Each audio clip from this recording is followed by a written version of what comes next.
problemi qez dia është aq e vjetër. Bile unë nuk e kuptoj pse është zbarritur deri tani. Mund ta shpjegojmë ne, zoti Reso, më fal pak, vetëm një sekond. Mund ta shpjegojmë qezdia në mënyrë jo teknike, po sa më shqip, si me thënë, çka ka ndodhur, se dhe për Arkën, për Florinën e Zogut, të gjithë e dinim. Po jo siç e shpjegoi dje zoti Kasmi. Tani ta shpjegojmë çka ka ndodhur, duke na dhënë një plan më të mirë të zotit Reso, regjia, lutem. Këtë gjë do mundohem të shpjegoj. U bë shitja e qezit, ose e mori emrin qez, kompania e shpërndarjes energjisë elektrike, në një marrëveshje që e ka bërë Berisha, u shit kompania që merresh me shpërndarjen e energjisë elektrike, u shit një kompanie çeke, e cila I vuri emrin qez, kësaj kompanie. Kjo kompani... Dhe u tha që kjo ndodhi për shkak të votës çeke, për Shqipërinë e NATO. Kështu argumentua atëherë. Edhe që edhe këtu dijen ndërmjetësit, është prap I përfshirë si gjithë një zeni brenda në këtë çështje, bashkë me një mikun e tij, Kalaj, që kanë qenë ndërmjetës edhe ata për këtë, për fazën e parë. Shkëlzen Berisha ka qenë I përfshirë në këtë çështje? Po. Po duhet të ketë qenë I vogël atëherë. Urdhëro? Duhet të ketë qenë I vogël atëherë, Shkëlzeni. Jo me çaj vogël. Ai rrezik bëhet gjysh me fëmijët e parë, si pas ka qenë I vogël. Është djalë I vogël ai, po është rrit shpejt. Për këtë mos keni dyshim, ai personi ka qenë I katolik, tash I harron, e thash parë, po. Ashtu nuk ka rëndësi. Rëndësi ka që qezi mori shumë angazhime për të rikonstruktuar rrjetin shpërndarës të Shqipërisë, I cili ishte problematik shumë, sepse humbjet për shkak se rrjeti shpërndarës me tensionet që përdornim neve atëherë, 6 edhe 10 kilovolt, kishte humbje shumë të mëdha. Ngarkesa e konsumatorëve filloi të përqendrohej dhe të rritej. Kështu që mundësia e furnizimit në qytete po bëhesh pothuajse pamundur. Ato morën përsipër të rikonstruktojnë rrjetin për të ulur humbjet, në marrëveshje me atë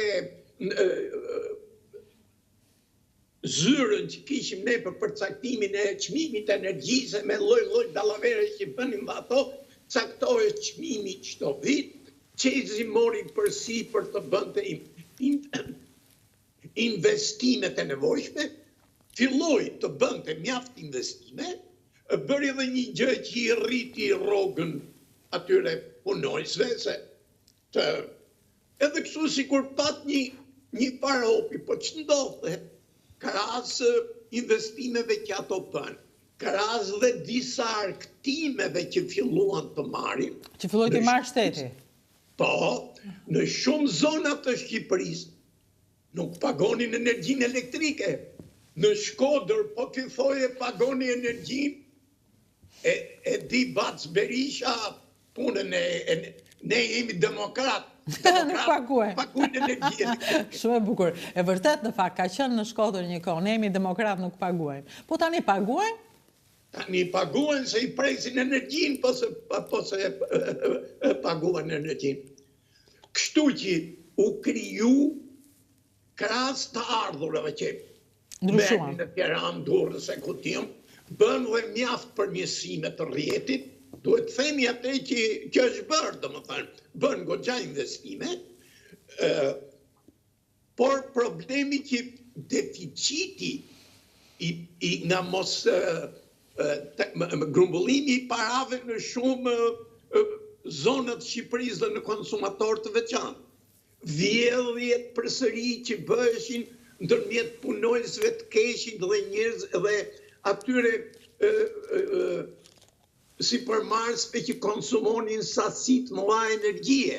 Kështu që ato për shembull harxhonin 100.000 kilovator, pagunin 30.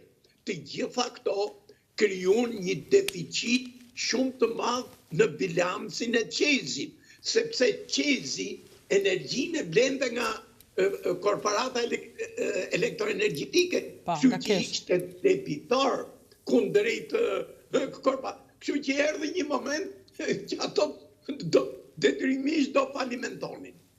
Në këtë periudhë fillon kontradiktat, u prish marrëveshja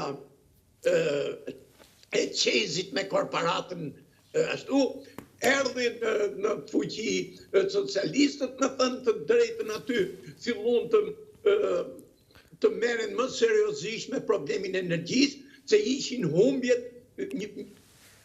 ku Zoti Reso, kur ka qenë koha që u krijuan kontraktorët, të cilët se prandaj Kastrioti Ismailaj prandaj është sot në burg, se ka qenë kontraktor dhe ka mbledhur. Edhe si lindi kjo ide, pastaj që mas ju prish marrëdhëniet me te, qezi ashtu nga qeveria çeke si një kompani e cila kishte bërë, ta themi kështu shqipçe, Alliçverishe, drejtori qezit u dënua, ambasadori shqiptar që kishte qenë ai pjesëmarrës në ato marrëveshjet që ishin bërë midis se ky Ilir Meta ka qenë vetë në Prag për këtë punë. Po e pra, Meta tha sot në spak që unë s'kam lidhje, tha, me këtë çështje. Po pse ka qenë në Prag, për shëtitje? Po jo, ka një gjë, se duke shpjeguar ne thjeshtësisht çfarë ka ndodhur, ku shkuan parat, dhe pse u dënua atje dikush dhe këtu asgjë, këtu arrim dhe të kuptojmë rolin e secilit. Ambasadori në kush ka qenë atëherë ambasador? Zoti Tepshi. Ka qenë një Tepshi. Zoti Qazim Tepshi. Tash s'më kujtohet. I cili nuk jeton më. I cili vdiq në një mënyrë tamam si ato siç ndodhin në këto ndodhit që ka shumë probleme, edhe ai vdiqa nga zemra, nuk e di, praktikisht domethënë gjithë bisedat që janë bërë në prani të tij, të përfaqësuesve çek, edhe të Ilir Metës ose përfaqësuesve besnik të Ilir Metës, kupton? Se Ilir Meta mund të ketë qudhe edhe ato njerëzit e tij, sa i Ministrinë e Ekonomisë. Edhe kur nuk e ka drejtuar vetë, ka qenë një nga përfaqësuesit e LSI-s. Gjatë gjithë kohës, Ministrinë e Ekonomisë e ka drejtuar edhe të energjitikës brenda, se kanë qenë bashkë, ato herë bashkoheshin herë ndashë, këte e ka drejtuar gjithë një LSI-a. Bilem edhe në qeverinë Berisha, edhe në qeverinë Berisha Meta dhe në qeverinë Rama Meta. Kështu që Iliri kot mundohet thotë që unë s'kam dieni për këtë, Ai mund mos këtë qenë ministër, po të gjitha orientimet që bëheshin në këtë punë i bënd ai. Edhe një gjë, edhe diçka, kam përshtypjen që ai mbrohet me faktin që po, mund të ketë dieni, nuk ka firmosur. Pse të thrasin kur ti s'ke firmë asgjikundi? Që nuk ka firmosur? Pa. Po mirë, po marrëveshjen kush del zot, kush e ka nënshkruar marrëveshjen një herë me çekët? Që u vendos qezi, kush e ka bërë? Ka firma? Duhet këtë, patjetër. Po basi janë ministrat. Po janë ministrat. Zakonisht ja u lënë ministrave, zonës ministrave. Po dhe jetë firma ministrit Ilirit. Njëri nga këta dy. Mos andaj, ka firmos ministri, por për një marrëveshje kaq të rëndësishme, që jepet me koncesion tërë shpërndarja e energjisë elektrike në Shqipëri, nuk pas ka asnjë përgjegjësi, si ta quajmë atë që i themi tash morale.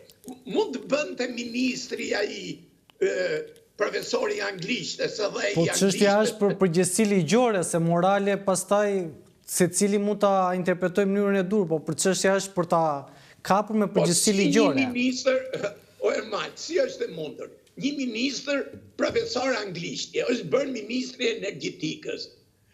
Një nga specialistët e tij që ka pas kryesor e ka bind atë të firmosi. Po pse ai ka që marrë ishte, nuk e ka pyetur Ilir Metën që do bëjmë ne me këtë marrëveshje? Jo, ai me siguri e ka pyetur sa fitoj unë nga kjo marrëveshje. Po. Po këto fitimit si thot njeri, se çështja është që... Zoridina kam dhënë shembull konkret, se i kishte dalë emri dhe dje në një artikull të ndjerit Alfred Paloka. Ishte drejtori i Keshit në atë kohë, ishte lidhur marrëveshja e shitblerjes energjisë elektrike, e thret i liri dhe i thot prishen se do bëjmë një marrëveshje të re, se do kesh dhe ti përfitim. Kjo është autentike,